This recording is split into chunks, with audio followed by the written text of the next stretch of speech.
You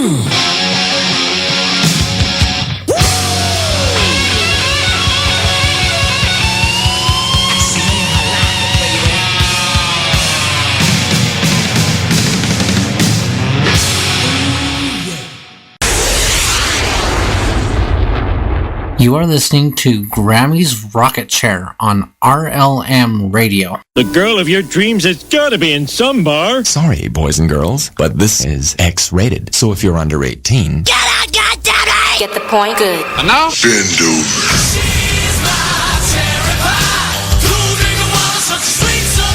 Y'all ready for this?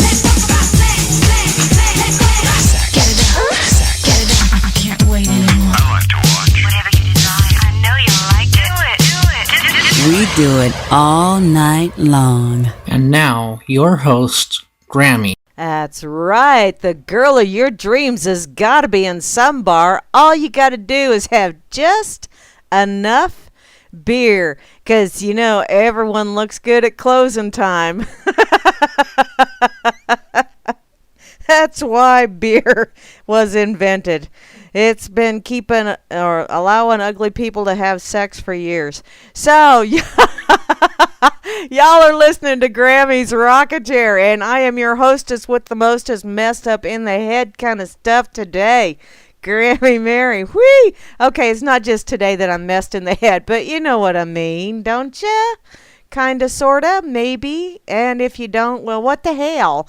In any case, you are listening more than likely on reallibertymedia.com, channel 3, or on the RLM radio.xyz site, or on the RLM TuneIn radio station, or the RLM Spreaker channel, or the RLM internet radio station, or all kind of RLM places. There's even a stream. I got a stream. I have a flow, too. It's cheap linoleum. Oh God, I've been having a day. And yeah, that talk dirty to me, that's gonna lead into my first story that I'm gonna do tonight. But first things first, I gotta say hey there, hi there, ho there to everybody. And I do believe over here on Facebook I got a couple of people chiming in. I got the lovely Mary B is over here, as well as, looky there, Bubs is here, and so is Tom and the lovely Moose Girl. The lovely Moose Girl. And yes, Moosey, it probably will only get freakier. And you know what? After the day I've had, yeah, buddy, you can bet your sweet bippy I am going to have an adult beverage when I get done with the radio. No, I will not do that while I'm broadcasting because you just don't want to go there. That's Flash's job on Saturdays. With me doing that, no. I still have to look at myself in the mirror. And I would look in the mirror and go, did I really do that shit? I did, didn't I? Oh well. Hey there, everybody over in Facebook land. Thank you for tuning in. I also see over here on Twitter that Barman, the most splendiferous bot in the whole wide world, has tweeted me. Thank you ever so much, sweetheart. He's tweeted me from RLM and from the Freedoms Network. So thank you. I have lost a couple of stalkers. I'm getting good at that. It's like up and down and up and down and up and down and moving along. You know me. And if you don't, that's probably a good thing. Oh, looky, I'm going to follow that one. I'm going to follow Project Veritas just for shits and giggles. Okay, I'm going to go ahead and close Twitter because, yeah, I really don't need that strain on the membrane. Over here in that Freedoms Network, that effing site that is just so effing awesome, I see Grimner, I see Estrella, I see yours truly. I also see that the lovely Mary B and Bob Renner were over here. Hey there, guys, how you doing? And in the corner pocket, thank you, Cyborg Noodle, you are so awesome. Although someone beat me to the duck over here. I see Rob Works beat me to the duck over on the RLM, but that's okay. He befriended it. But the one that I tried to befriend, and it told me I had 7 seconds that I had to wait. I was ready. I was poised. I was counting, and Rob Works. Bob. Yeah, it's Friday. Rob Works pewed it. Pew! Pew! You know, it's that was kind of fun. I don't know who else is over here. Fluke is telling me to frickin' pay attention. Fluke? Really? Seriously? Also, Nate told me that I just had to call him Nate. I didn't have to call him Oh Lordy or Oh God. So, thank you, Nate, for cluing me in on that. I appreciate it. Okay, now over here in the RLM, which is where you need to be. And I needed a sip of my water. Yeah, I'm just drinking water right now because, I got to kind of sort of behave. You know, my mouth kind of gets away from me just the way it is. I don't need to have anything else to help it along. So, over here in the RLM, right up top, I see Barman. Once again, that most splendiferous bot who is everywhere. Thank you, Barman, for the messages and for the tweeting and for all that you do. You are so awesome. Awesome sauce. I also see Grimner, who is the RLM God, don't you know, with a capital GAWD. So, just so you know. And the lovely Moose Girl. And you know what? Those two will be on later on this evening with the Freakers Ball. Because, this day is just bound to get more freakish.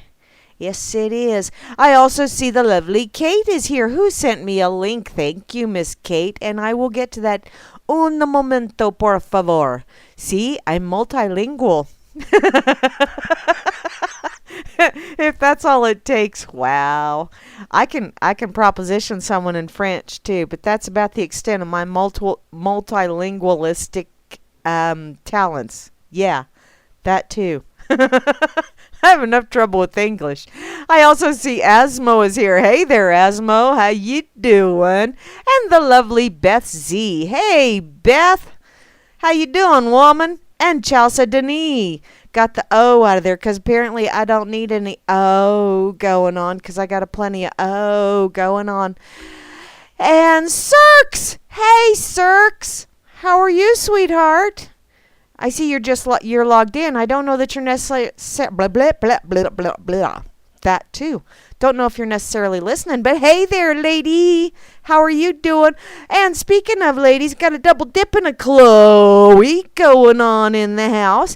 And Dakota is here. Another one of my states. I love them. You got Minnesota and Dakota and Florida. Duh. Those are just the fun ones to say. I'll mess up a bunch more later. I also see I'm here. Voulez-vous blah? No, it's voulez-vous blah blah blah. Voulez-vous français? Parlez-vous français? How's about embrassez-moi, je parle français? How's that sound? I took 6 months of French. And that's about all I remember. So, except for ça ne va pas, which means that doesn't work. Or exactly translated, it means I've got mustard up my nose. Or no, it's not. That's not the exact translation, but it's close. Close enough. Close enough. Ça ne va pas. In any case, where was I at? I have no clue. Hi, Java Doctor 2. How you doing, sweetheart? And JJ's is in the house. JJ's. He's that crazy man from Scotland that jumps in and plays some Scottish and crazy and wild and music I haven't heard before, which is pretty awesome. I like that. I like expanding my horizons. At least musically. Hi, P. Bunyan. How are you doing, sweetie? I also see RLM Fluke, who is Barman's Vanna White. That sounds a whole heck of a lot nicer than saying he's Barman's bitch. But, there you go. And Rob Works is here. Who fired up the bubbler? Actually, Rob Works beat me to the duck, too. And Rob Works told me to get my ass home when I was still at work. Because, I was still at work because it's a freaking Friday. The Friday before a holiday weekend, no less. So, yeah, if you deal with the general public and you deal in the transportation industry, whatever that entails, and deal with people. People. Oh, God. Gotta laugh at them. Thank you once again, Rob, for firing that up and passing it around. I'll take a little cyber hit. Okay. Trust no one is here, as well as Phantom. Hi, Phantom. How are you? And BTC Bob, the first one of the Bob triplets. And looky there, Dimma, who is the one that usually beats me over in Corner Pocket at befriending the ducks, because Dimma is not so dim. Dimma's pretty bright and fast, too. Where there I am. Fleet. Hi, Fleet. How are you doing, sweetie? Are you fleet of foot? Just wondering. Frumpy is here. Oh, I wish I was dressed frumpy, but I'm not, because I was rushed, and so I could not get into my lounging pajamas. Damn it all. That's the milder version of fuck it all. There's your first F-bomb of the night. That's the kind of Friday I've had. I'm going to have fun with it, too. Hi, Jehovah One. How are you? Please don't smite me.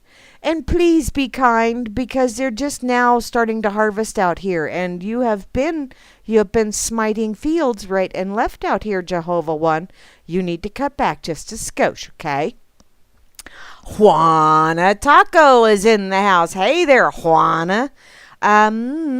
Tamales. I still have some tamales in the fridge. I think that's what's going to be supper tonight, along with my adult beverage. I also see Kozu is here. Hey, Kozu, and the lovely Miri B from Down Under.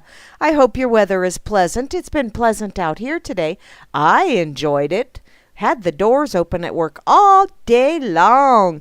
And looky there. Bot. You know, it would have been very appropriate if I would have played Unskinny Bop. Because, at least in my mind, it would have been. Hi, Nelson Dubois. How are you doing, sweetheart? And North Force. There's not much force coming from the north today, and I'm enjoying that as well. I also see Pon Pon Pon Sauce is in the house, as well as the lovely Rain, who has been falling out here in Grammy Land. That is supposed to be the high desert area, but it's not so desert-like of late. It's kind of squishy and swampy, and every time it rains, I have massive puddles because the ground goes, what is this wet stuff that is falling from the sky? We're not used to this time of year. Yes, I have puddles still. RLM Anon. RLM ba dee be dee be. RLM Anon ba dee be dee.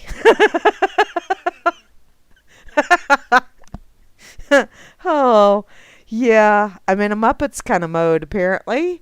Sock Puppet! Yeah, Muppets and Sock Puppet. It just one thing leads right into the other, doesn't it? Hi, Sock! How are you doing, sweetie? I also see Stats Bob and Tip Bob, the last two of the Bob triplets, and to round out the crew, the one, the only, the Vil E underscore, or Vil, or Vile, or however. I prefer Villy underscore, because it's just so much more fun to say. I see Circles is online. Circles is online. Okay. Now it is time for me to... Now it's time to make the donuts. Well, maybe the dough. And it has something to do with nuts. He's nuts. I see Nate has joined the chat over here in Corner Pocket. Get your ass on the radio, Nate. I also see and chat 517376 has quit. Bye-bye. See you later. Bye. So, apparently the great state of Texas has its share of freaky deaky people. Did you know that intelligence is knowing that a tomato is a fruit? Wisdom is knowing not to put that tomato in a fruit salad. And and just truly cosmic significance is pondering, is ketchup really a smoothie? And the reason I say that is because from Como County, apparently, and I saw this headline, and it's like, what? Man is sentenced to life in prison for tampering with evidence. Had sex with vegetables. So was he just applying special sauce to those veggies? And how did he tamper with that evidence? Did he make a salad out of it? Inquiring minds would like to know. And if you don't want to know, tough patooties, because I'm going to go there anyway. Apparently, this gentleman, and I use that term very, very loosely, he had been previously convicted for 9 felony offenses and had a history of deviant sex acts. Dun dun dun. Some of which appeared to have involved children's clothing and vegetables. Did he have a thing for the VeggieTales videos? I wonder. He was sentenced to life in prison for tampering with evidence and being in possession of meth. This is according to officials on Wednesday, which I'm thinking, if you've ever seen any of that stuff about what meth does to your brain, it basically turns your brain into Swiss cheese. So maybe he was thinking cheese and veggies. That sounds good. I've already turned myself into a vegetable, or at least mental vegetable. So maybe having sex with vegetables would be having sex with my own kind. Maybe. Apparently, on March the 23rd of 2015, a Texas Department of Public Safety trooper was traveling on Interstate 35 in northern Como County when he stopped to investigate a plastic children's slide along the access road that he noticed had been moved. This is according to a news release from the district attorney.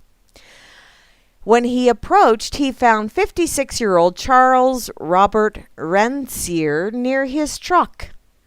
Inside the vehicle, the officer noticed a girl's swimsuit laid out perfectly on the driver's side floorboard, as well as melted candle wax and a tube of lubricant on the dashboard. I'm trying to picture this, and it's not working well. And I have a very vivid imagination. Oh, this is starting to scare me just a little. The officer said that Rancier was only wearing a pair of jeans and had melted candle wax on his chest. Maybe he was waxing his chest. Maybe he hadn't seen the 40-year-old virgin yet. And so he thought, let's try this chest waxing thing. I don't know. It could be.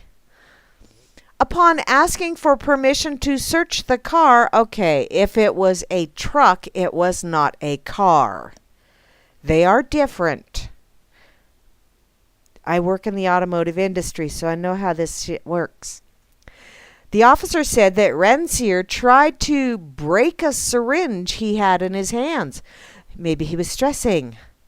The syringe tested positive for traces of meth by the DPS lab in Austin, the release said. Well, some of the things that I've seen of late about lab results, like the guy that supposedly had coke in his car, but it was actually drywall, makes me question lab results. After Rancier's arrest, authorities searched the truck again and found multiple items of children's clothing, Barbie dolls, candy, balloons, baby oil, Viagra, Extends male enhancement, duct tape, rope, and a cooler with frozen cucumbers. Oh, this is not looking pretty. I'm thinking, does this guy have a San Fran Nancy Pelosi fetish thing going on? You know, Barbie dolls and balloons and baby.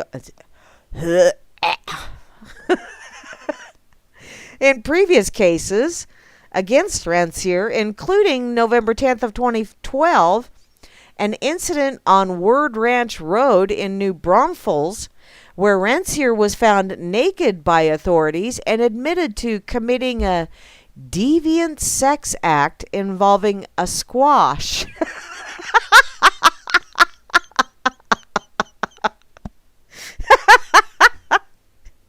Okay. So, was this a zucchini? Or was it a spaghetti squash? Or was it an acorn squash? Or maybe it was a pumpkin. Hey, baby. Or a butternut squash.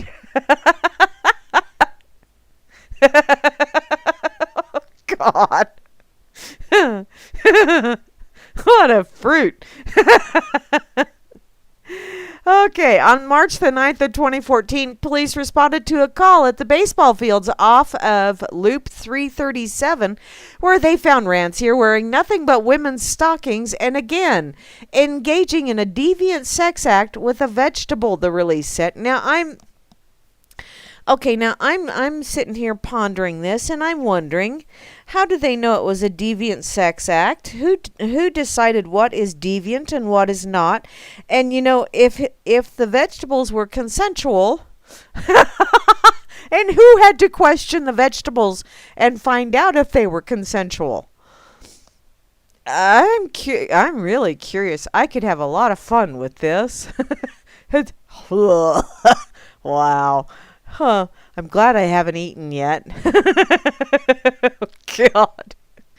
Apparently, other court records showed that Rancière was previously convicted for manslaughter of an Arizona state trooper and driving under the influence. Ah, so he does have more violent crimes than just getting a little bit randy with cucumbers and zucchini and squash and things and such. Maybe he was using early June peas. I've heard about beads. There's a lot of this stuff I've heard about, but I've never, because it's like, really? Wow, that's just weird. Apparently, a jury sentenced him to life in prison for tampering with physical evidence charge and 20 years in prison for possessing less than a gram of methamphetamine. The jury also imposed a $10,000 fine on him. So it doesn't say what evidence he was tampering with. Was he trying to consume the vegetables? Maybe those vegetables were also consenting to be consumed. You know, eat me, baby.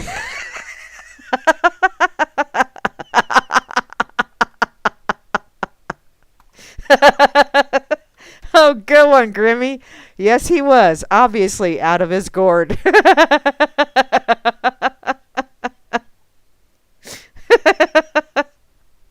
Oh, my Lord. That's just, wow. Just when I think people are just entirely too strange for me, I just plain, wow. Oh, beer-flavored ramen noodles? No. No. No. Because beer is, no. I could see having beer and a side of ramen noodles, but not beer flavored. No. That sounds like a bachelor thing, you know? A bachelor's like, well, hell.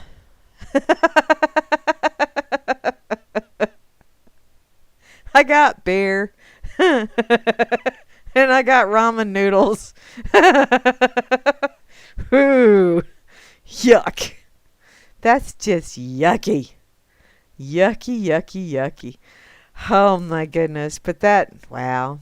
Thank you, Kate. That guy's just very strange individual. And, I mean, he looks strange.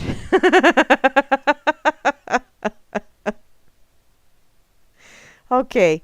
Where's it, Grimmy? Do we have a little emoticon over here? Yes, we do. A little one that's kind of like gonna erp all over the place. Because that was one of those that I wanted to giggle and erp all at the same time. And that's actually accomplishing something, because most of the time I just really... Oh, what? Ramen flavored beer? I read that wrong. Ramen noodle flavored beer? Ew, that's just gross. Gross. Yuck. Thanks for making me even more nauseous now, Grim. See, Moose, you were right. It is getting more freakish. Ramen beer. See, and I got the turds wormed around. I'm thinking beer flavored ramen noodles. Oh. Either way, it's just nastiness. Nasty. That's not the kind of nasty. You know, when someone goes, let's get nasty, that's not what they're talking about. I really, you know, I feel I take it upon myself to clue y'all in. If that's not what that means. Ugh.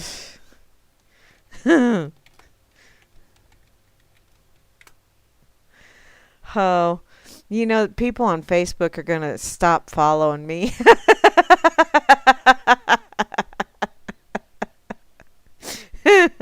Wow. Although I do have some family members that are going to go, damn, woman, where do you find this shit? I have friends that send it to me.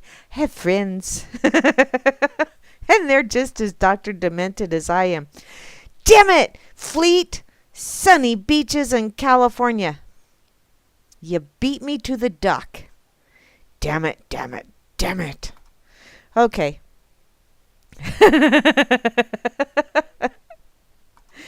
Oh, my goodness. Well, that's it. Okay, I'm done for the night. It was just a quickie. Oh, what's this? Oh, hey. You know, we're talking about food and food. And I clicked on my pocket and I forgot that I had it on the recommended links, and guess what showed right up? I mean, it's like, really? How cool. So this is from theguardian.com. Why psychedelics could be a new class of antidepressants. You know, I listened to a Dr. John Bergman video this morning that, thank you, Lisa B, for sharing that to me. She sent it to me in a message. And he was talking about a new patient that he has, 17-year-old girl, whose father brought her in because the medical community just was not helping her. And so they did some blood tests, and they did some x-rays, and they found that she had leaky gut syndrome from the medications, because she was 17 and on 7 different medications. And she was depressed and suicidal and all of this other fun stuff. And they had her on 2 antidepressants.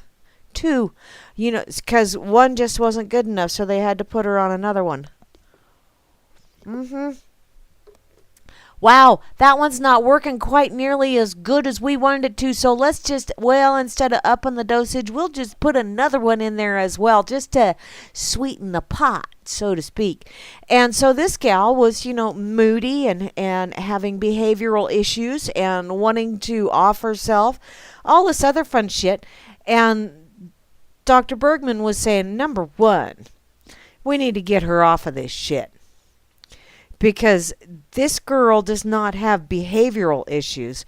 She has neurological poisoning going on, because she's had 66 inoculations over a 7-year time span. And, you know, I think sometime during that video he referenced that she had 4, I think, are they DPT? No, not... 4 different inoculations for the same damn thing, and he said there's no need for that, which there's no need for all of that bullshit as far as I'm concerned. But yeah, they were poisoning her. And then they were blaming her for the side effects from the poison and saying that, oh, well, it's just all in your head. No, you're freaking poisoning her and causing her whole body to become imbalanced.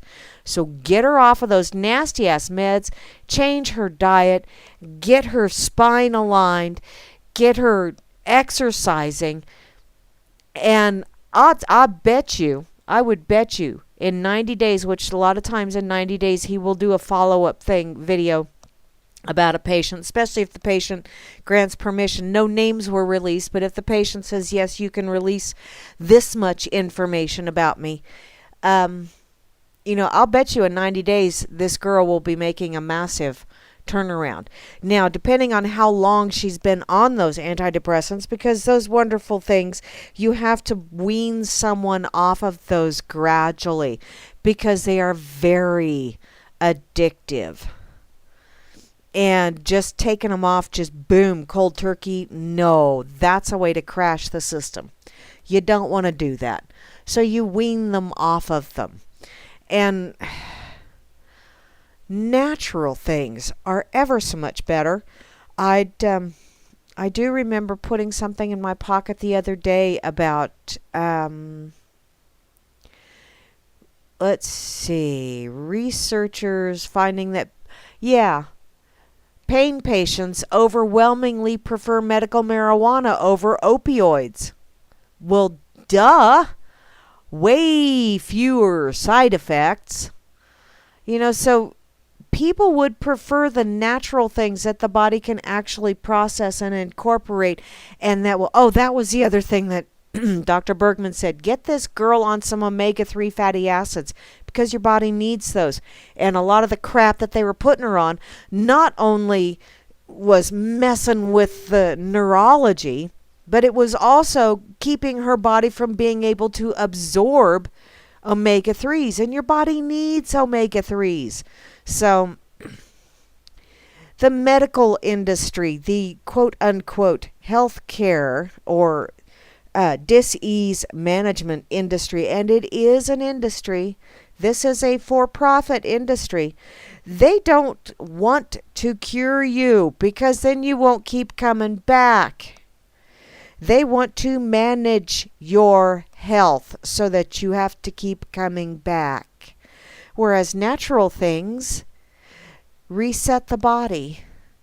They get the body to where it heals itself again. Because your body is designed to do that. You are born healthy. It's what you put into your body and your environment that causes it dis-ease. And yes, children that are born with birth defects are born with birth defects because of the environment and what mother is consuming and what father is consuming. So, clinical depression causes misery for hundreds of millions of people worldwide, and around 1 in 5 patients fail to respond to any treatment, and even among those who do recover, the relapse rates are high and get progressively worse with each successive episode. Why? Because the side effects of antidepressants are suicidal tendencies, suicidal thoughts. If you're depressed, do you really want to take something that makes you want to off yourself? Hello? The most widely used class of antidepressants, the selective serotonin reuptake inhibitors, or SSRIs, can lift some people out of severe depression and help them stay well. But they don't work for everyone. And among the many side effects are anxiety, weight gain, sexual dysfunction. What they're not listing here is suicidal tendencies. Since SSRIs became available in the 1980s, no new class of drugs has emerged because this one's working so well at culling the herd. So the news that there may already be a more effective type of antidepressant in existence that is safe and well tolerated is tantalizing. They've known it for years. It's just it's probably classified as a such and such and such drug, and it's illegal and you can't play with it. Yeah. The catch to it is that to possess or supply these chemicals runs the risk of unlimited fine or prison sentence. Yeah, because it works. And they can't patent it. And so therefore it's been made illegal. Illegal does not necessarily mean that the law is moral. You cannot legislate morality, people. The scientific evidence would convince governments to reclassify psychedelics so that they could be used for therapeutic purposes. But for now, there's a lack of results from large, randomized, controlled clinical trials. But small studies are providing a strong theoretical basis for the claim that these drugs qualify as a new class of antidepressant. But once again, Big Pharma can't profit off of it right and left, so therefore it's probably never going to go anywhere. And the government is not going to support financially or any other way any kind of independent studies because, well, they won't get the results that they want, and they know that, therefore it's still illegal. In the 1950s and 60s, before the ban came into force, psychiatrists were beginning to explore their usefulness for treating anxiety, depression, and addiction. Only recently has this research restarted, with pilot studies hinting that psychedelic psilocybin, the active ingredient in magic mushrooms, shrooms, and ayahuasca may have profound antidepressant effects. Note they say may. Once again, even natural things don't work the same for everybody. It's just like some people like broccoli, some people don't. Some people like Brussels sprouts. I'm sorry for you. Some people don't. Myself. Some people like asparagus. And those of us that are in the right frame of mind don't. Ack! That stuff's nasty. So, in the latest published in the Lancet Psychiatry on Tuesday, it's a PDF, 12 patients with treatment-resistant depression were given 2 doses of psilocybin 1 week apart. A week after the treatment, 8 patients were completely free of depressive symptoms. Oh, wait, no, we can't have this because if you aren't constantly coming back to us to get more treatments, how are we going to continue with the income stream? Can't have that. A week after the treatment, wait, I already said that. 5 were still in remission 3 months later. Oh, no. This just is not a financially viable solution. We must go back to the one that makes you more depressed and that you have to keep taking because you become addicted to it. You also develop a tolerance, so we have to up the voltage every once in a while, don't you know? This drug was also well tolerated, and there were no unexpected adverse events. In February, a similar study was published in which 17 patients with recurrent depression took a single dose of the hallucinogenic brew ayahuasca. Immediately before and at weekly intervals up to 3 weeks later, they filled out standard questionnaires to assess the severity of their depression. During the hallucinogenic experience, their brains were scanned using photon emission topography, which revealed increased blood flow in regions involved in regulation of mood and emotions. Well, an increasing blood flow, usually unless there's a piercing in the body, increasing blood flow is usually a good thing. There's significant improvement in their mean depression scores that began 80 minutes after the dose and lasted at least 3 weeks. Vomiting was the only adverse effect. experienced by around half of the patients shortly after taking the drug, which, yeah, I can understand that because there's people that like Brussels sprouts and people that like asparagus. And I think if I had to consume both of those, I would probably be vomiting. Oh, ick. So, the common biochemical factor underlying the effects on the brain of psychedelics is that they bind to the 5-HT2A serotonin receptor. Molecules that activate this receptor are known to stimulate production of a nerve growth hormone called BDNF, which is brain-derived neurotrophic factor. Brain-derived neurotrophic factor. Yeah, there you go. And enhance the efficiency of signaling between nerve cells. Booyah! So you're firing on all cylinders. Good deal, Lucille. The acute effects of LSD on brain activity were graphically demonstrated in an fMRI study published last month, which showed how networks of regions that usually operate independently became more functionally interconnected. They started talking to each other, while connectivity within another network associated with mind wandering and the sense of self, called the default mode network, broke down. Ah, so you're actually getting your brain cells to talk to each other. You know, there's an awful lot of people out there that I wonder about. I think, damn, do you have 2 functioning brain cells left that are actually on speaking terms? Little did I know that there's a lot of people out there like that. I have those moments myself, by the way, which is how I've learned to recognize it in others.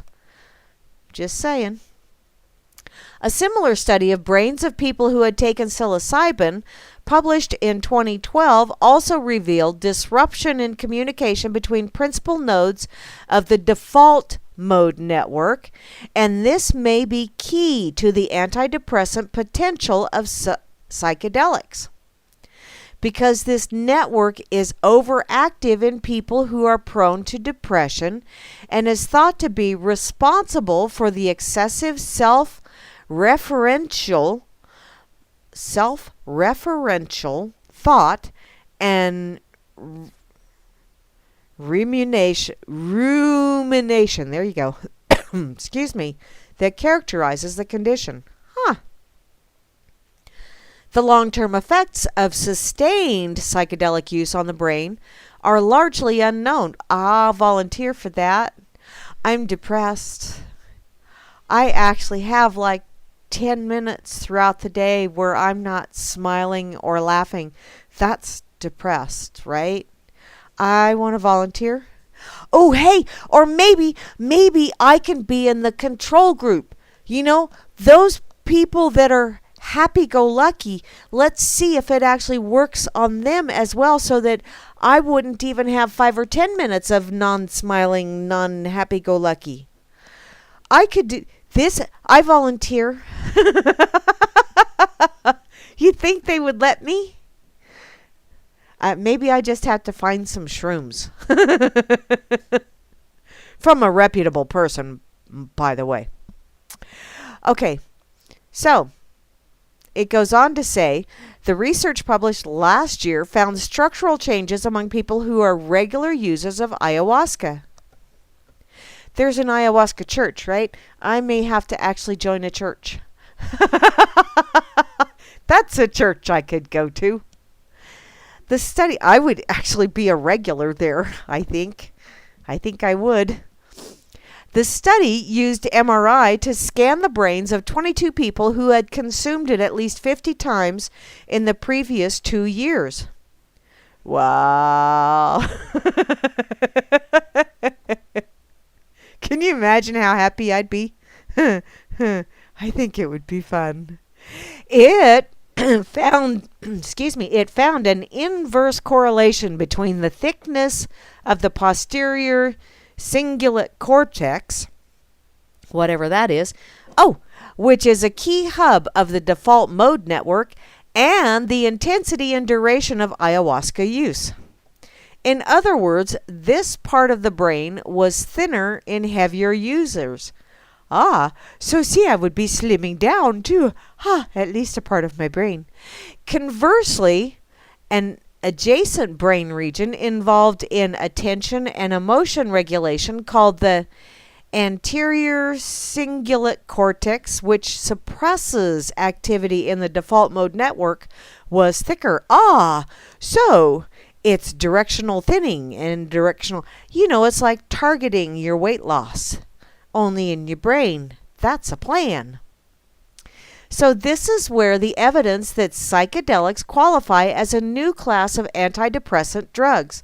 And it starts to get really interesting, because breaking the dominance of the default mode network may also be what underpins the success of psychotherapies for treating depression.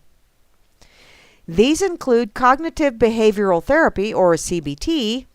Oh, sure, now you come out with the alphabet soup shit after I've already gone through those 25-letter words. And mindfulness-based cognitive therapy, which is MBCT, which aim to help patients decenter their thinking, identifying less with their thoughts and emotions. This psychological change of perspective has close parallels with the more dramatic ego dissolution that happens during a psychedelic experience. I know the few times that I've popped a hit, it's been a while, but there's some memories that stick.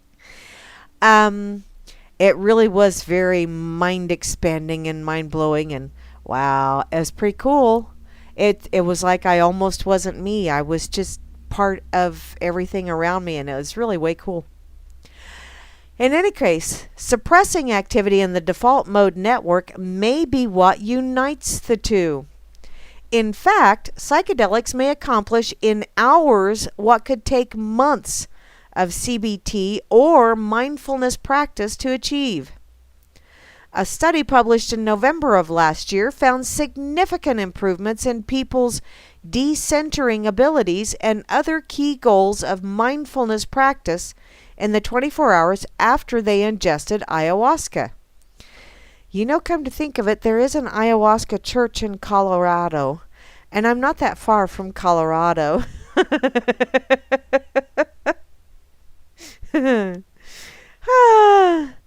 Although there is no evidence that psychedelic drugs are addictive, in fact, they have shown promise as treatment for addiction. And there's also a PDF there.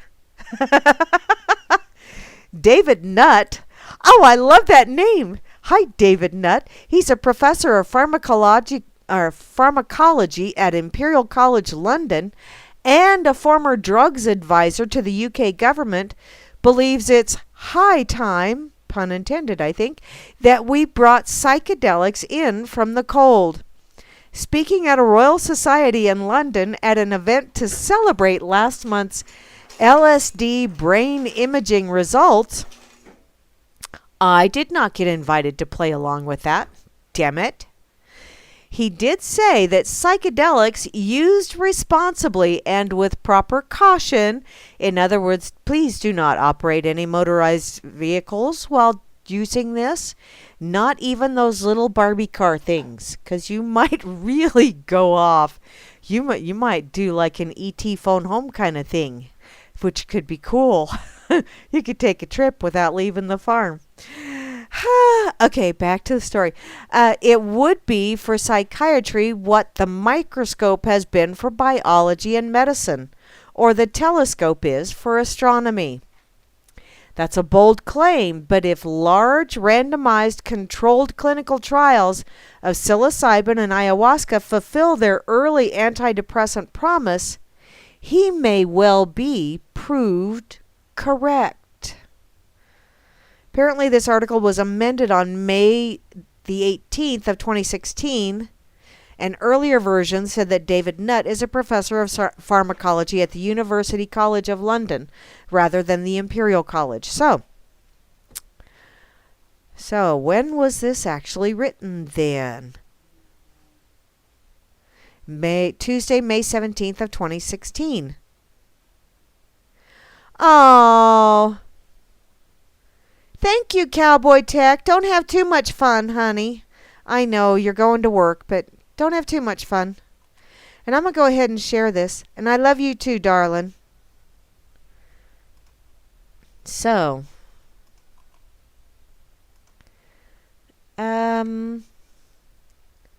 Mary B, do you like duckies too? Yay! Okay. See, Grammy says psychedelics make him happy. They make me happy too. And silly.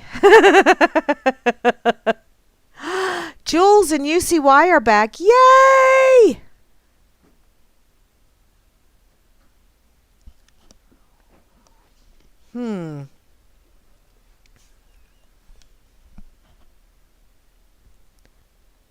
Okay, so I'm catching up on the chat here.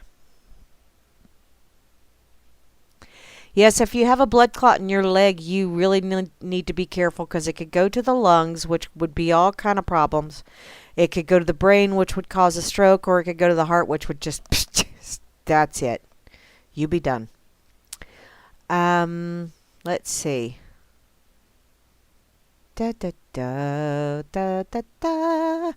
Oh, you know what? I didn't tell you guys about how messed up my day was because I wanted to get to the craziness that y'all were sharing.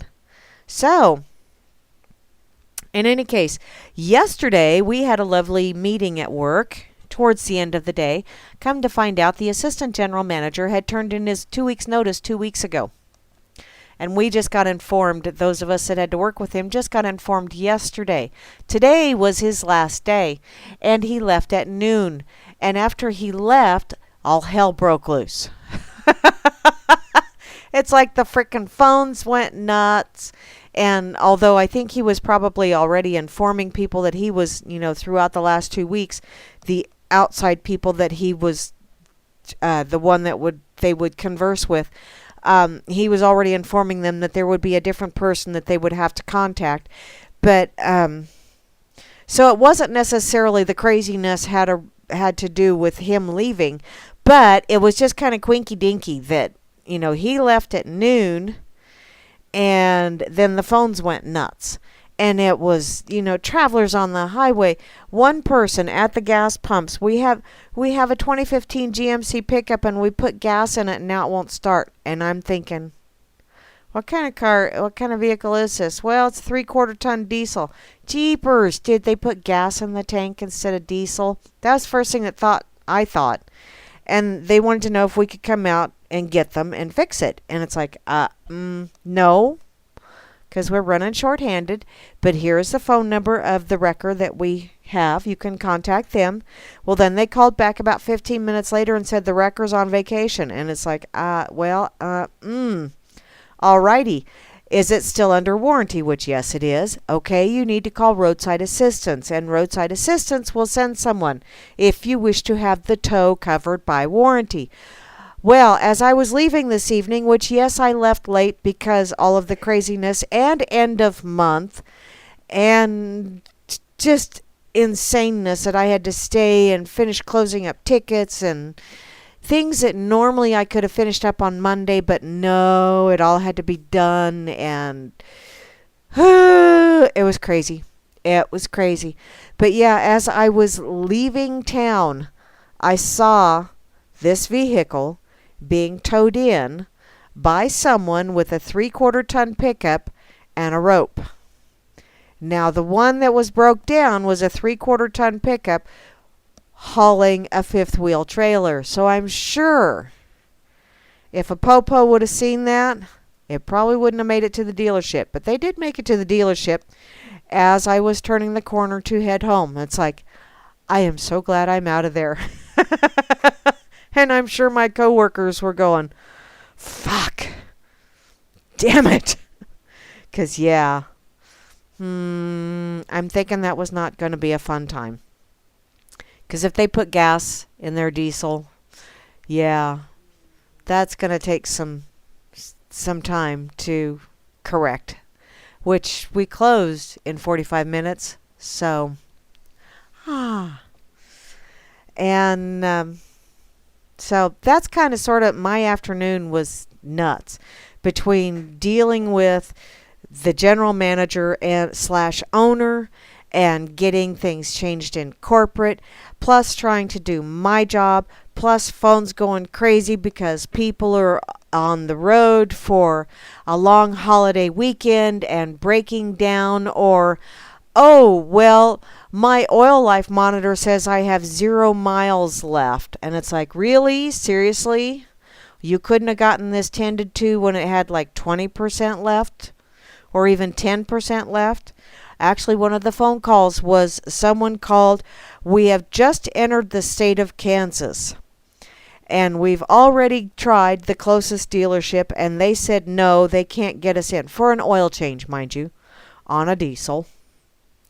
And so 60 miles away, we were the next closest dealership, and they were on 0. It's like, people. And the crazy thing is, they came from New York, they went to Denver, they were in Denver this morning, where there's lots of GM dealerships. But no, they couldn't get their oil change there. They had to wait till it was at 0 and then start calling and panicking. So that was kind of the day. It was freakishly, and they wanted it done now. Can you get us in now? As if we don't have people that have called and scheduled work. We want it now. So yes, it was a Veruca Salt kind of afternoon as well. But Father, I want it now. So yeah, see, but I'm much better now until I bring it up. Oh well, it is getting better though, because I'm home and I'm on the radio and I'm venting and I'm talking about psychedelics, which I could really use some right about now. I think that would be just way cool. That would be a way to... It's the 4th of July weekend. I could see fireworks without having to purchase fireworks.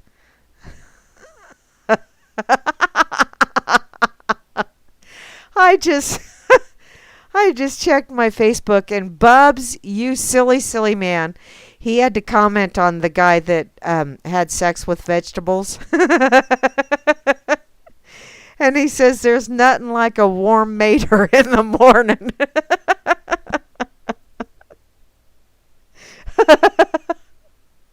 Oh, it's kind of seedy there, Bubs. Whew. You're a sick man, honey. You're a sick man. Okay. I got to share this, and there's going to be lots of people. Once again, I think I'm either going to get kicked off of Facebook or I'm going to lose an awful lot of followers, which either way, it's like, let's see what happens, shall we? I'm going to share this about the psychedelics over here on Fakey Book, just to see, because I'm in a mood to push some buttons, and this way I'm pushing some metaphorical buttons or metaphysical buttons, or I'm pushing buttons without pushing buttons. You know, the dangerous kind that like disconnect me and that kind of shit. So, now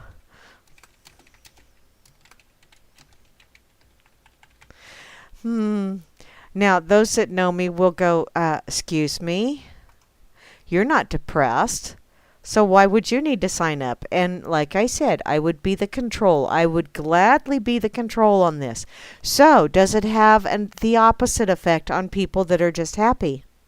Or does that make them even more happy? Does it make them so happy that others can't tolerate them? The inquiring minds want to know. At least I do.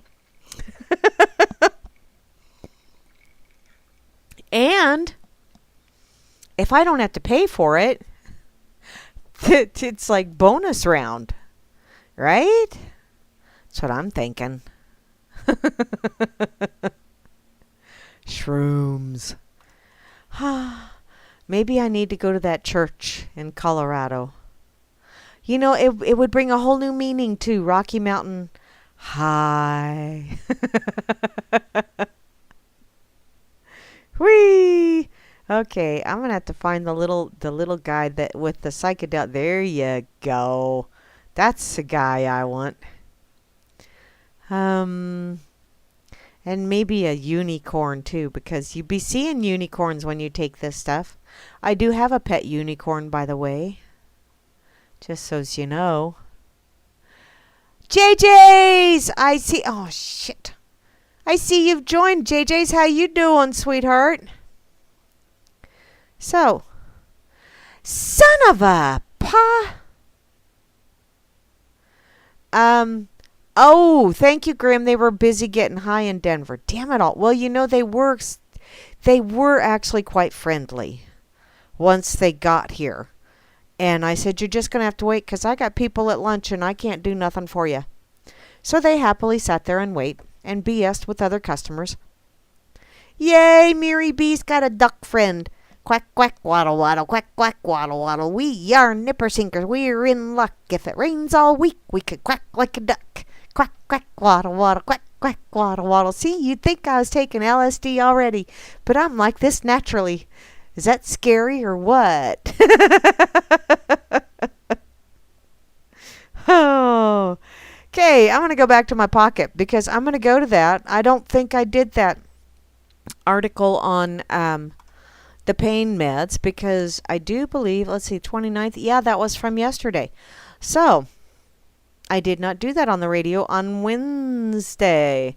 So, this is from arstechnica.com in their science section. A survey says, pain patients overwhelmingly prefer medical marijuana over opioids. So when patients have a choice between opioids and medical marijuana for a painful condition, an overwhelming majority say that they prefer marijuana, that it works just as well and has fewer side effects. Though the survey involving 2,897 medical cannabis patients didn't track actual drug use or efficacy, the finding fits with previous data. Decades of research suggests marijuana is effective for pain treatment. And recent studies have found that in states with medical marijuana availability, there are fewer opioid overdose deaths and doctors fill fewer opioid prescriptions. And Big Pharma's going, oh yeah, because the money train is coming to a screeching halt. Authors of a new survey, led by Amanda Ryman of the University of California, Berkeley, say that the data furthers the need to examine marijuana as a viable substitute for pain treatment, particularly in light of the devastating opioid epidemic now gripping the country. The Centers for Disease Control, who probably owns patents on a lot of that shit, and prevention. Yeah. You guys are not trying, well, okay, you are controlling dis-ease, but you're not trying to, unless you're trying to prevent anything from stopping that dis-ease. They report that opioids killed more than 33,000 Americans in 2015. And it estimates that 91 people in the U.S. die each day from the highly addictive drugs. So why are they still legal? Why are they still on the market? Though people using marijuana can develop use disorders, it is virtually impossible to die of an overdose. No marijuana overdose deaths have ever been reported to the Food or to the Drug Enforcement Administration. Ding, ding, ding, ding, ding. A society with less opioid-dependent people will result in fewer public harm or public health harms, the authors of the study note. For their survey, the researchers partnered with, but were not paid by, Hello MD, an online community of medical cannabis patients. Of the 2,897 patients recruited for the survey, 63% were using marijuana for pain-related conditions such as fibromyalgia, back pain, and arthritis. About 30%, or 841 patients, also reported using an opioid currently or in the past 6 months.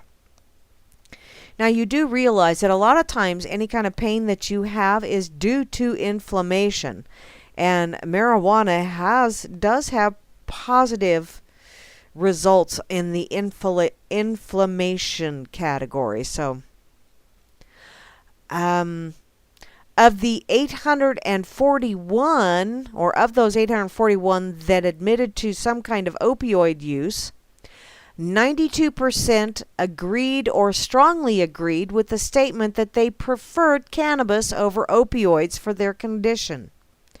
And 93% agreed or strongly agreed that they were more likely to pick cannabis over opioids if both were readily available. Most also said that cannabis was just as effective at relieving pain as opioids, with 71% agreeing or strongly agreeing with the statement. Last, 97% agree or strongly agreed that they could cut down on opioid use if cannabis was available, which is why it's not. Money train to Big Pharma. The researchers found similar results when they asked non-opioid pain medication use. The survey has limitations. It's pulling from a self-selected group of cannabis users, for one, so they may be biased. You think those other ones aren't? You think the other surveys don't have somewhat leading questions, and the answers that you have to choose from are also leading you to a specific result that they are wanting to have, or that will be malleable enough for them to use for whatever they're trying to put forward? I know how surveys work, peeps. The survey data also doesn't include actual drug use data or efficacy, just perceptions which may be skewed. Oh my goodness, something may be skewed. You know, they don't ever say that when it comes to the corporate lame-ass propaganda system, that they may be skewed. Researchers need more data to make firm conclusions. But with the data available, the authors suggest that providing the patient with the option of cannabis as a method of pain treatment alongside the option of opioids might assist with pain relief in a safer environment with less risk. Might, maybe, possibly, almost, kinda, sorta. You know, those lovely little vaporous words, amorphous words that, well, you know, well, yeah. What? Okay, Grammy, if you're going to be sharing freaky stuff, you know I'm going to have to go to the freaky stuff. That's just... And it's Alex Jones? Really? Is that just a photo? Or what? Or is it an actual... No, it is a... Okay. I'm going to also share this on the effing site. I already shared it on Fakey Book the other day, so...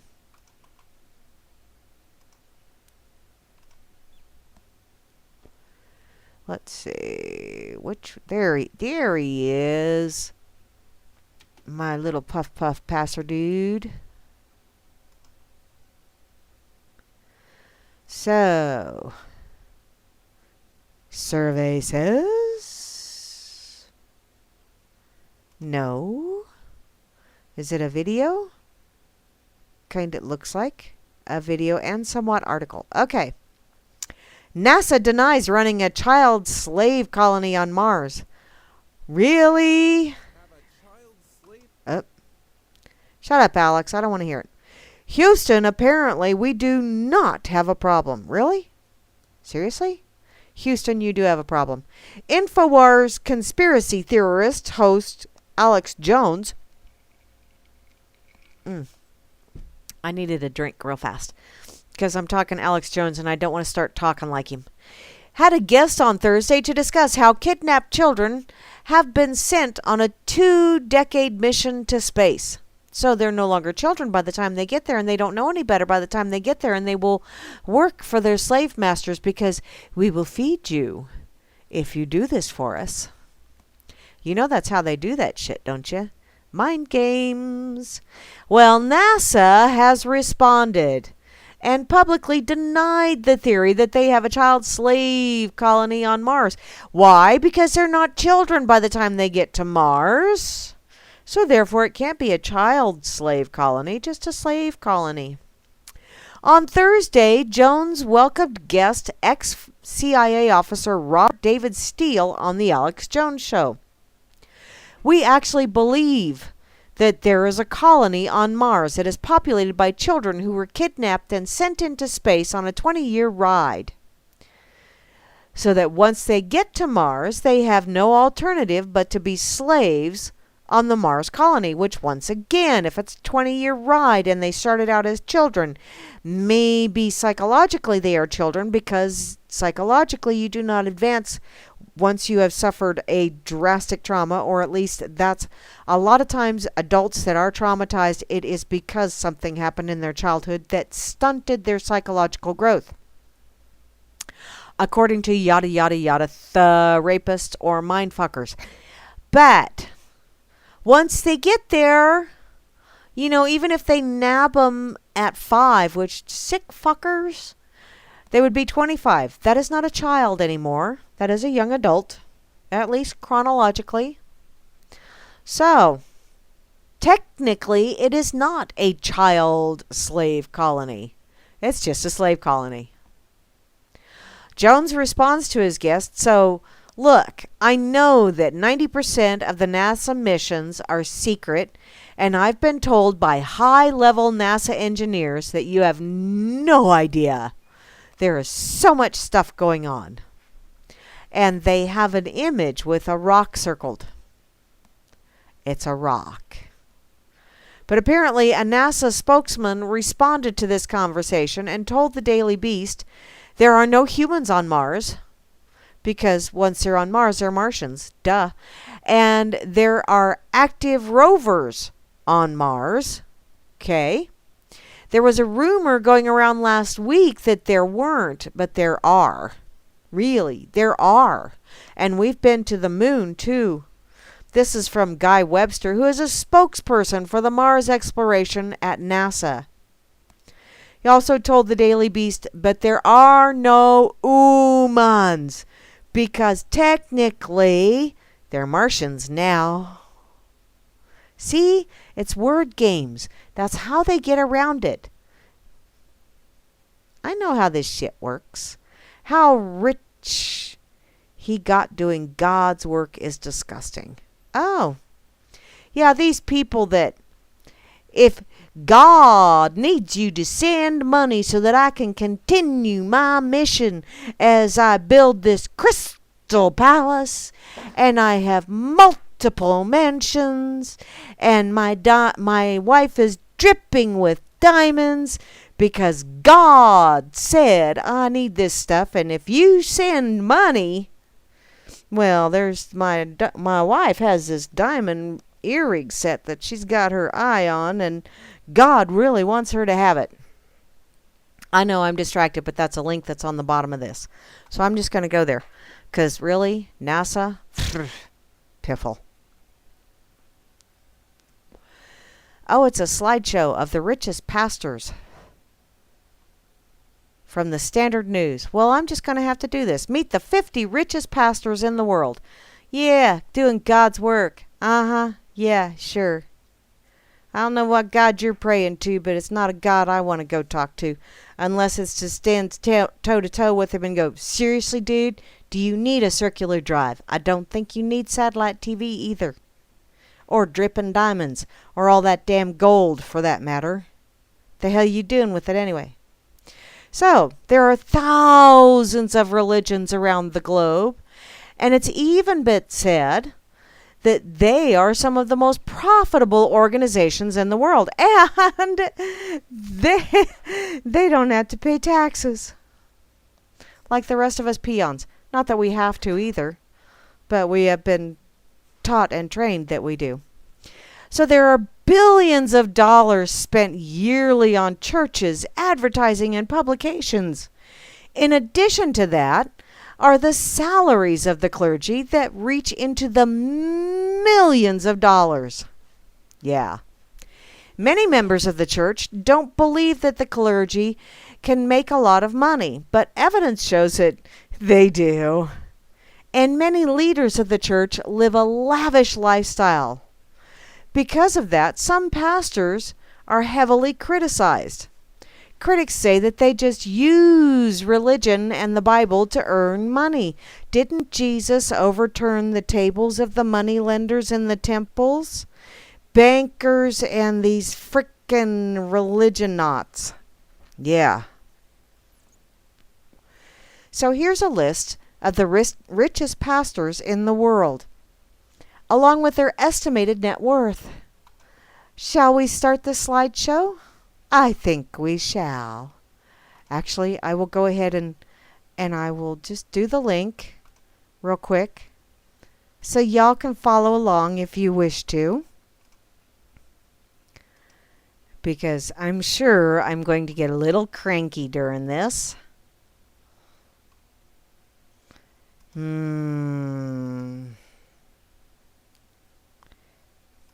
Because this is not, no. You know, your rewards are supposed to be heavenly rewards, not earthly rewards. That's what you keep telling those of us that you want us to send the money in. Ass munches. So, let's see where, let me get this so I can put it here. Yeah, that would be a slow boat to China. Well, you know, Grammy, it probably takes 20 years to get there because it takes 20 years to indoctrinate the poor little things. Okay, back to the slideshow.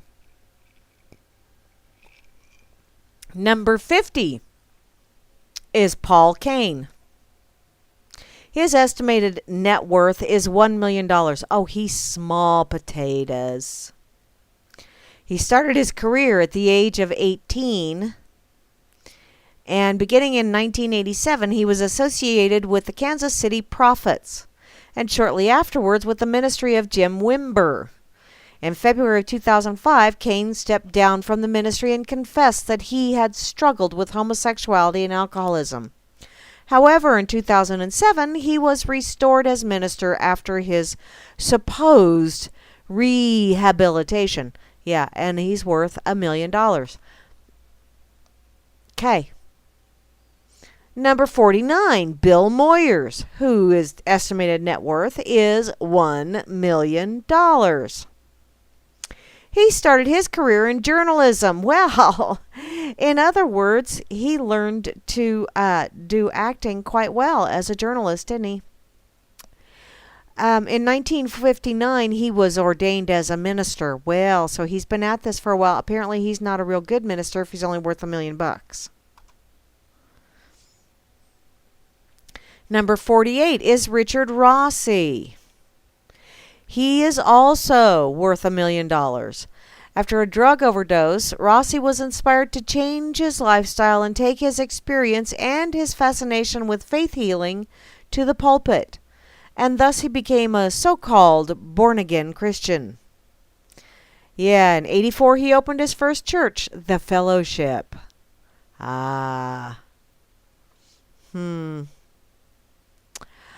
In 1994, he became the prime suspect when his wife was found nearly dead on the side of the road. And the trial ended in a hung jury with Rossi sentenced to probation and domestic violence counseling. And yet he's still worth $1 million. See, money can't buy happiness. Poor wife found almost dead on the side of the road. Number 47 is Charles Stanley. And he looks like a frickin' creeper kind of preacher guy. His net worth is $1.5 million. And although he was only 14 when he began his work as a minister, he's apparently carried on quite nicely. His largest program today is In Touch with Dr. Charles Stanley and has played across hundreds of radio and television networks. Whoop-de-doop-de-doo.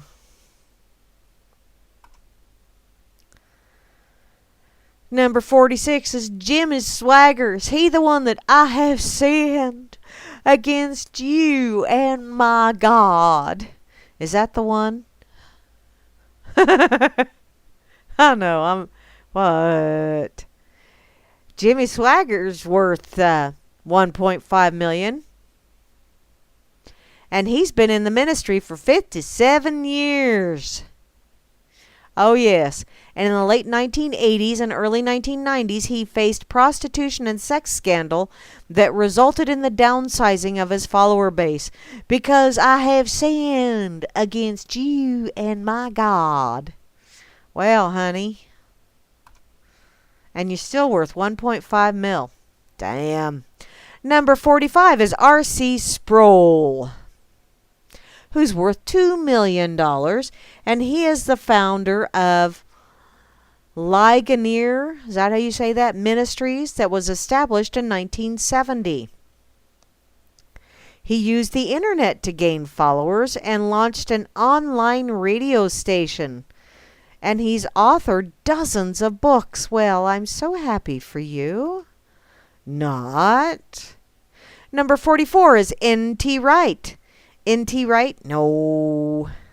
Nicholas Thomas Wright is one of the most popular New Testament scholars in all of Great Britain.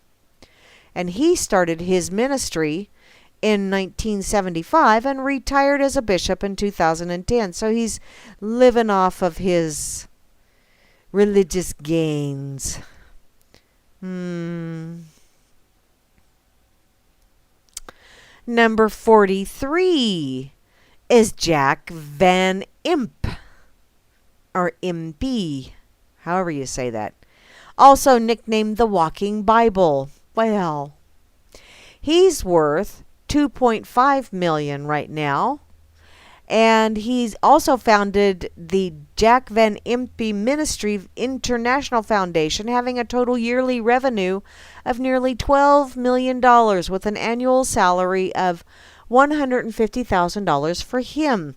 Well, sweetie, if you're worth 2.5 million already, why do you need to have an annual salary? You should be able to live quite comfortably off of that. Do the rest of it for the ministry services. Oh, but no, you gotta make a profit. Here we go, number 42. Don't be slinging out the racist shit, okay? Louis Farrakhan is worth $3 million. And he was responsible for the Million Man March in Washington, D.C. in 1995. Earthly gains, anyone? Number 41 is Ernie Fletcher, whose net worth is $3 million. Wait, he's a politician, a preacher, and a physician. He's a three-P'er. In 1999, he joined the United States House of Representatives until 2003. Well, you know, a physician, a lot of politicians are physicians. They know how to bleed people. Or they're lawyers. They know how to swindle and bilk people. And then you have your preachers that know how to do that as well. So, hey. But he's worth $3 million. He looks like a politician. And a preacher. And a doctor. Kind of creepy. Having all three together. Number 40, Clifton Davis. He's an American actor, songwriter, singer, and pastor. And he holds a BA in theology from Oakwood University and a Master of Divinity degree at Andrews University. He's a regular host on the Trinity Broadcasting Network. And he's also hosted the Gospel Superfest TV show. Woo woo! We haven't gotten to the big guns yet. Number 39. God, this guy really looks like... Honey, you need to talk to someone about your hair job. No, that's just not attractive. Stop dyeing your hair, number 1. And get a different haircut, because that's not a good look. This is number 39. Reinhard Bonnke. He's Bonnke, all right. His net worth is $4 million. And for the last 50 years, he's crossed Africa for his missionary work. He claimed that he has preached to more people than any other evangelist in the world. Alrighty then. You can claim whatever you want, honey. Number 38, Tony Campolo. And the pose is like, thank you, baby Jesus.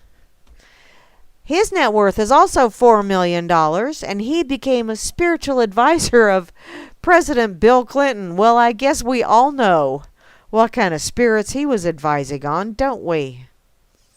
We'll just move right along on that one. Smarmy. Number 37 is Leroy Jenkins. Once again, sweetheart, step away from the hair dye, okay? Wow. His net worth is $4 million. And he's an evangelist from South Carolina who became a born-again Christian after being convicted of arson in 1979 because he felt the fires of hell and decided that maybe he needed to do something a little bit different because it burned, baby, it burned. And so now he's got the Leroy Jenkins Ministries using miracle water. Wow. Wow. Number 36 is Noel Jones. Once again, you know, they really do look like preachers. And not the good kind. He's worth $5 million, and at the age of 19, he enrolled in a Bible college where he graduated with a Bachelor of Science degree in theology. He became a pastor of the Greater Bethany Community Church in Los Angeles in 1994.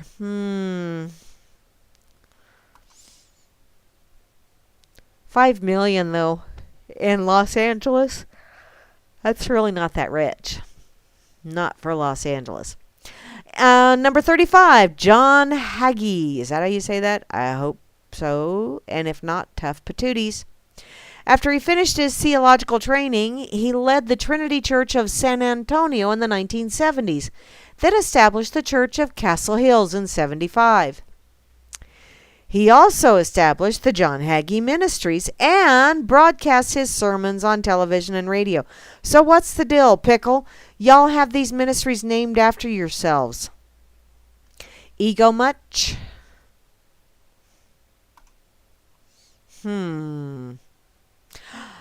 Number 34, Joseph Prince. He looks like a rather young man, so the hair color is somewhat appropriate. He's worth $5 million, and he is the senior pastor of the New Creation Church, one of Asia's mega churches. And from that, he earned an annual salary of $550,000 a year. $550,000 to say, amen. I say amen unto you. I could retire quite comfortably on $550,000, and I would not bother you with that kind of stuff. I would not. Honest. Okay, maybe I'd say it on the radio just to give people shit. Oh, wait, look, this is a familiar face. Number 33 is the Reverend Al Sharpton. And he's worth $5 million. And he owes probably about that much in back taxes. He became a Baptist minister in 1994 and is one of the most controversial pastors out there. Yeah. He has managed his wealth when he became the trusted White House advisor and host of his radio show, keeping it real. Yeah, keeping it real. Uh-huh. Yeah. Right. See, that's where that's when you realize that his reality and everyone else's reality are not necessarily the same reality. Number 32, Eddie Long. Yo, wow. Yeah, this guy. Afro Sheen? Or what's that stuff from that movie, Coming to America? With Eddie Murphy. It's that slicky stuff that they put in their hair. That's what he looks like. He is a proud sponsor or sponsored by. He's worth $5 million. And before he started his profession in evangelism, he was a sales representative for Ford Motor Corporation. So I think that's a fancy way of saying a car salesman. Which pretty much goes along with the whole. Yeah. Now he has taken over the New Birth Missionary Baptist Church. Well, there you go. Number 31. Kay Arthur. She looks familiar. Have I seen her on YouTube videos? Probably. Her estimated net worth is $5 million. And she once admitted that she went down on her knees, a harlot, and got up a saint. Obviously, it was a religious experience. She goes to Mexico for missionary work with her husband regularly. That's her story, and she's sticking to it. Number 30, John MacArthur. He's worth $5 million as well. And he joined the Grace Community Church in Los Angeles and became its president from 1984 until today. 1984, wasn't that a book by George Orwell? Is that a quinky dink? I'm wondering. Oh, look at this lovely young lady. She's got Barbie doll written all over her. Paula White is number 29, and her estimated net worth is $5 million as well. She's currently working as a senior pastor at the New Destiny Christian Center in Apopka, Florida. She's known for her humorous sermons, and thousands attend to hear her sermons. Alrighty, so not only is she humorous, but she's pleasant to look at if you like the whole Barbie doll look. That whole flawless makeup kind of thing going on there. Nice straight teeth. I wonder if she had Invisalign. Or maybe those are caps. I don't know. Because she's worth $5 million. She could get nice straight teeth. Number 28 is Ravi Zacharias, who is worth $7.5 million. He's an Indian-born apologist. Okay. He's authored many books, and one of them won the Gold Medallion Book Award. He was invited to evangelize in Vietnam to the American soldiers in 1971. And that was a stepping stone to his career in evangelism. So, it's an ism. And y'all know what I think about isms. Number 27, Chris Okoti, who is worth $7.5 million. He's a Nigerian televangelist and pastor of the Household of God International Ministries. So, I wonder if he's the Nigerian prince that keeps sending those emails or those phone calls that you get. If you would just send me a check for this much money, then I can have that money wire transferred to you, and then you can just write me a check for, it'll all be good. You'll make 10% profit off of it. That's how he got that $7.5 million. Or not. Number 26, Juanita Bynum, who is worth $10 million. Another one with the flawless makeup. She's a very lovely young lady. She's an American Pentecostal televangelist, and she's also an author, an actress, and a religious singer. And a writer of many religious books. How wonderful. Come on.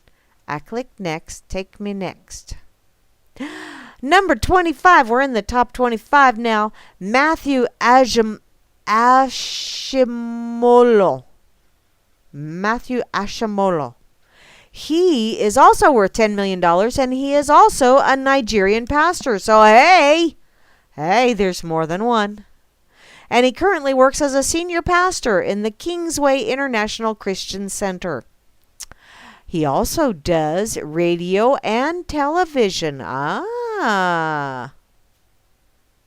here we go. Another one who has made a career off of race baiting and keeping that color divided. Mr. Reverend Jesse Jackson. He's number 24. And he's worth $10 million. He is an American civil rights activist and a Baptist minister. He is also a politician. Basically, you don't want to bend over around him, okay? He served as a shadow U.S. Senator in Washington, D.C. from 91 to 97. Yeah, worth $10 million. How's that whole thing working with, you helping out the underprivileged black folk? You're helping yourself is what you're doing, Jesse. We all know. Number 23 is Joyce Meyer. She's also worth $10 million, and she's a charismatic Christian author and speaker. Well, her accumulated wealth is a result of her television and radio programs, in addition to a number of books. Well, if she made her money off of writing books, at least she actually did something. Because writing is not easy. Trust me. I have a hard time just writing a little bit of blog sometimes on my radio. So actually sitting down and writing a whole book, oinks. Unless you kind of get that cosmic flow going on, I can't imagine that would be really, really easy.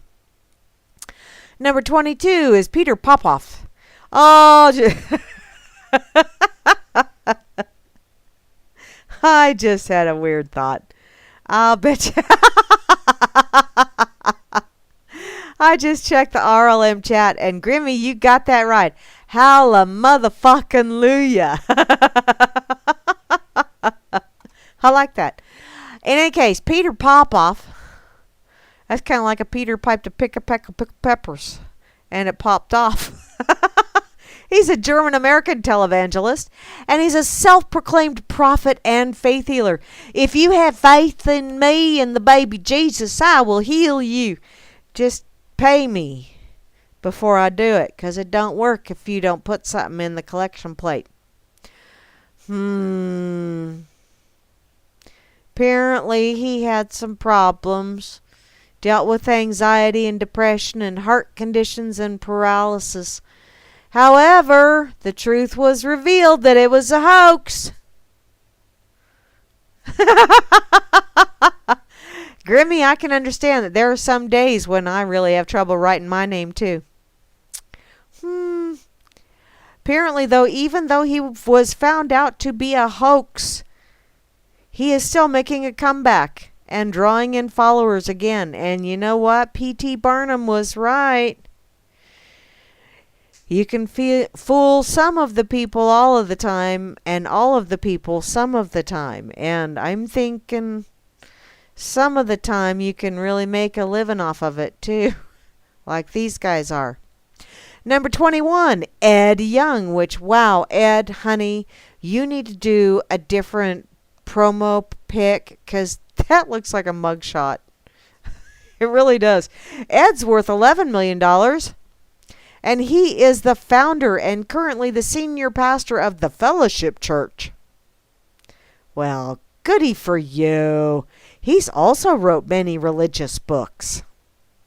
But I'll bet none of them are as famous as the Bible.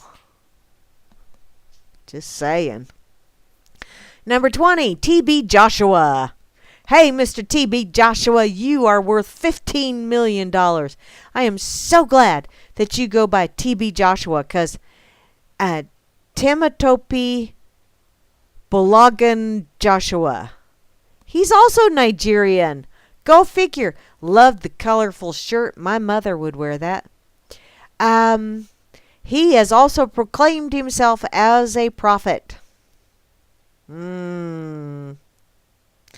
Apparently, he founded the Synagogue Church of All Nations and was popularized by claiming that he had healed every sort of illness ranging from cancer to HIV. Which, you know, honey, you can sit there and you can pray over people, and these people that actually believe your nonsense, what they actually do is they believe so well that there's a healing going on that they heal themselves, because the human mind is an amazing thing. And if you believe strong enough, you can fix yourself, because the human body's designed to fix itself. Anyway, sadly, these people believe you did it as opposed to doing it themselves, and so they give you money. And you take it and keep it. That's even sadder. Number 19, Cindy Trim. She identifies herself as an empowerment specialist, and she's worth $15 million. An empowerment specialist. I like that. Oh, she became a senator at the age of 30 in Bermuda. And she built her incredible wealth through her publication and guest appearances. Alrighty then. She's currently serving as a pastor for Florida's Embassy Worship Center. Alrighty. Oh, God. If you guys aren't reading along, you seriously need to go to number 18. Holy shit.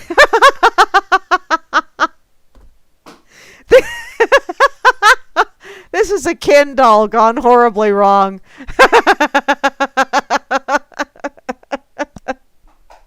Oh my God. Oh. I'm going to hell. Okay, number 18 is Ernest Angley. I gotta. Oh, God. Y'all gotta check this shit out. I gotta share this one.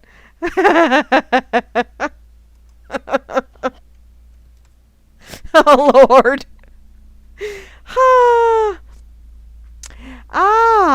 Yes, Grimmy, I hadn't thought of it like that. Grimmy said it's more like prophet than prophet. It's all in the spelling, don't you know? See, that's why it's called spelling. I put a spell on you. Ernest, seriously, dude. Wow. Oh, where do I start? There's just nowhere to. Wow. Apparently, he's an American evangelist and author, and he's worth $15 million. He's also a television station owner, which is wow. He began online, or an online Bible college in 2011, too. Whew. Oh, Ernest, honey. Wow.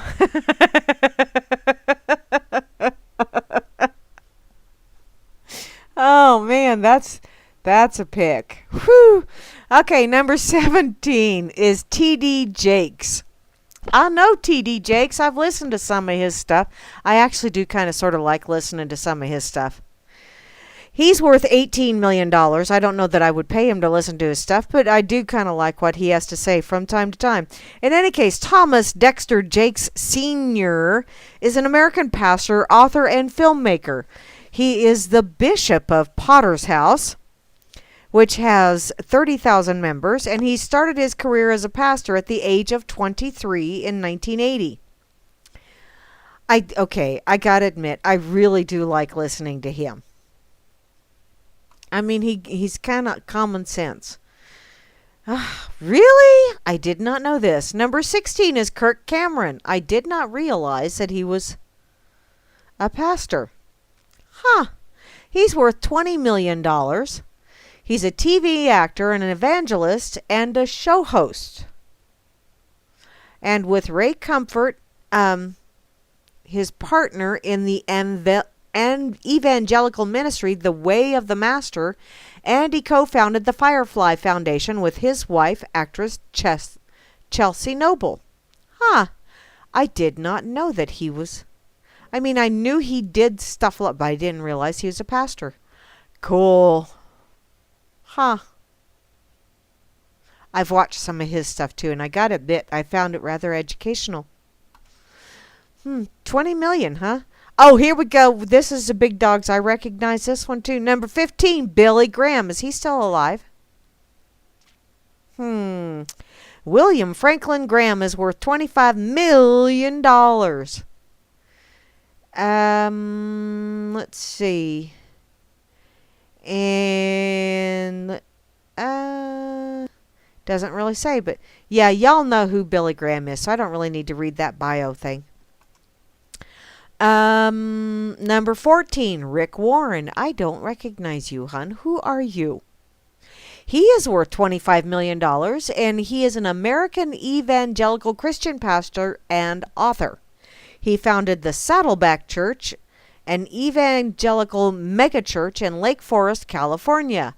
Ah, is it one of those Crystal Palace kind of places? $25 million. Wow, honey. Well, at least you know you're dressed like a common folk. Black t-shirt, although that can be kind of creepy. But, honey, what are you doing with that? I know, I shouldn't be telling people what they should be doing with their money, but seriously, you know, I keep going back to this. I'm doing God's work. If you're doing God's work, honey, God's work is for helping those less fortunate. And yet you're still acquiring wealth and accumulating it. Acquiring it is not so bad. It's the accumulation of it and then the splendor of it all. That's where I start having issues. Number 13, Kenneth Copeland is worth $26.5 million. And he is one of the leaders of the charismatic movement. Aside from being a televangelist, he is also an author and a speaker. He has been strongly identified with preaching a prosperity and abundance message, commonly referred to as the prosperity gospel, which has been criticized by various denominations, which, okay, if you're teaching people to be prosperous and you have accumulated $26.5 million, then I guess that would be an example of how your method leads to prosperity. And yet, I still have that in the back of my mind. If you're saying you're doing God's work, I know once you reach a certain breaking point, you just plain can't spend it all. But when you start getting flashy with it and showing it off, I don't know, maybe I should quit casting judgment on these people. Number 12 is Creflo Dollar. Really? He's worth $27 million. And he's a televangelist, pastor, and founder of the non-denominational World Changers Church International in Georgia. Well. When his private Gulfstream 3 jet ran off the runway in Biggin Hill Airport, UK, he launched a fundraising campaign to get his followers to pay about $60 million for a new Gulfstream. Kiss my what? He suggested his followers each commit to giving $300 or more. However, due to backlash, the project was made optional for his followers, and several months later, the board of World Changers Church International announced that they were ready to acquire a new Gulfstream. Well, is that so that you can fly all over the world and spread your ministries and collect that dollar? What goes with your last name? I'm smelling something awful stinky here. Number 11, John Danforth is worth $30 million. He's another politician pastor on our list. And he started his career as the Attorney General of Missouri. Then he was elected to the United States Senate and served as 19 years as that. And then he became a U.S. ambassador to the United Nations. And then but wait, there's more. After he retired from politics, he became an Episcopal priest. Well, and he's one of the owners of the National Hockey League team, the St. Louis Blues. See what you can do when you have God on your side. I'm running out of time. Number 10 is Joel Osteen. I know who this one is, and he is worth $40 million. I'm just going to zip right through these last 10 because, I'm running out of time. Number 9 is Benny Hinn, who is worth $42 million. Number 8 is Chris Oyakhilome, whatever, another Nigerian minister who is worth $50 million and has 30 million followers on his own social networking. Wow. And 1.2 million followers on Twitter. Oh, good Lord. Oh, wow. Janice Crouch is number 7, and she needs to get with number 13 because, man, talk about the nasty plastic hair shit. Y'all would be a match made in somewhere. Her, I'm assuming, net worth is $50 million. Sweetie, with that kind of money, seriously, you could do something about that hair. Oh. Wow. Damn it all. Crazy. Wow. Number 6 is Robert Tilton, who is worth $50 million. And let's see. Looks like in the years 92 and 1993, many of his donors sued him for fraud. Ha! Imagine that. If you call my toll-free number, I'll soak you for all kind of money. Number 5 is Enoch Adeboye. Enoch Adeboye. And he is worth $55 million. Wait. No. I know you're going to be shocked by this. But once again, from Nigeria. Damn. Nigerian priests and Nigerian pastors. They're everywhere. He's part of the Redeemed Christian Church of God. There you go. He's known as Daddy Go. Go, Daddy. Go, Daddy, go. Number 4 is David Oyedepo, who is, wait for it, another Nigerian whose net worth is $150 million. And he is the senior pastor of the Faith Tabernacle. Whew. Damn. Number 3. What? George Foreman? Seriously? Are you shitting me? I'll bet you a lot of George Foreman's money is from the George Foreman grill, though. And from fights. But he is worth $250 million. I did not know that he was an ordained minister. Go figure. Huh. Number 2 is Pat Roberts. Oh my God, Pat Roberts, the one that was, didn't he run for Senate or some such shit? Or Congress? Let's see. He's the founder of the ABC Family Channel and Regent University, and he is worth $500 million. Well, I'm happy for you, Pat Roberts. You say some of the craziest damn shit, dude. You seriously do. And finally, number 1, drum roll, is Idar Masadu, who is worth $1.1 billion. billion. He is the richest pastor. He is a Brazilian evangelical leader. So there you go. And he looks like a rabbi. So that's the men of God, the men of the cloth that are worth so much money. They could probably feed small nations, and yet they are acquiring more wealth. Oh, well. Y'all been listening to Grammy's Rocket Chair, and damn, I am just about out of time. Thank you for listening in. I know you didn't get much of a chance to play along because, yeah, I found all kind of weird shit. Yes, that is quite the toupee, isn't it, Grimmy? Be sure to stick around because later on this evening will be Grimner and Moose Girl with the Freakers Ball. Tomorrow morning, my time, 11 o'clock Central Time, is the Dork Table with Flasher Rooney Dork and yours truly. Tomorrow afternoon at 3 o'clock Central Time, which I believe is 4 o'clock Eastern Time, Kira with the Bridge. I think I'm right on that time, but I could be wrong. Hell, I've been wrong before. Kira with the Bridge tomorrow afternoon. Tomorrow evening, Bo Diddy with some bodacious tunage. Sunday at noon Eastern Time, Grimner with the Blues.